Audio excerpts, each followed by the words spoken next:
Bangladesh scouts Dinajpur অঞ্চলের পরিচালনায় ও Bangladesh scouts Gaibandha জেলার ব্যবস্থাপনায় ১২ মে থেকে ১৬ মে ২০২৫ পর্যন্ত গাইবান্ধা ইসলামিয়া উচ্চ বালক বিদ্যালয়ের মাঠে ২৮৪তম club scout unit leader basic course অনুষ্ঠিত হয়েছে। মোহাম্মদ জাহিদ হোসেন, জিমো রিপোর্ট।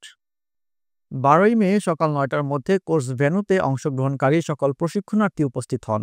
সকাল ১০টায় উক্ত কোর্সের শুভ উদ্বোধন করেন জনাব সালাউদ্দিন আহমেদ, সহকারী কমিশনার ও এক্সিকিউটিভ ম্যাজিস্ট্রেট, জেলা প্রশাসকের কার্যালয়, গাইবান্ধা।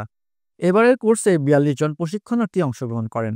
উক্ত কোর্সের কোর্স লিডার হিসেবে উপস্থিত ছিলেন মোহাম্মদ কোহিনুর ইসলাম। প্রশিক্ষক হিসেবে উপস্থিত ছিলেন বিনয় কুমার রায়, মোসাম্মদ জিনাতুল ফেরদৌসী, মোহাম্মদ সাইফুল ইসলাম, মোহাম্মদ শফিউর রহমান সাইফুল চৌধুরী, মোহাম্মদ আকমল হক আকন্দ, মোসাম্মদ নতুন বেগম।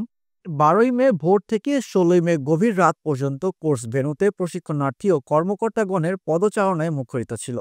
এদিন সকল প্রশিক্ষণার্থীকে দীক্ষা গ্রহণের মাধ্যমে বাংলাদেশ ও বিশ্ব স্কাউটের সদস্য হিসেবে স্বীকৃতি দেওয়া হয়।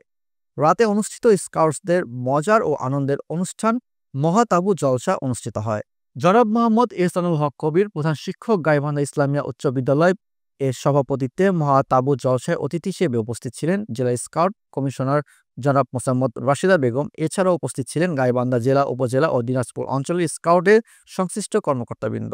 প্রধান অতিথি তার বক্তব্যে গাইবান্ধা জেলা স্কাউটের সাফল্যের কথা তুলে ধরে কোর্স পরিচালনাকারী, কোর্স লিডার ও প্রশিক্ষকবৃন্দের ভূয়সী প্রশংসা করে উপস্থিত সকলকে আন্তরিকভাবে ধন্যবাদ জানিয়ে স্কাউটিং কার্যক্রমকে আরও গতিশীল করার জন্য দিক নির্দেশনামূলক বক্তব্য রাখেন।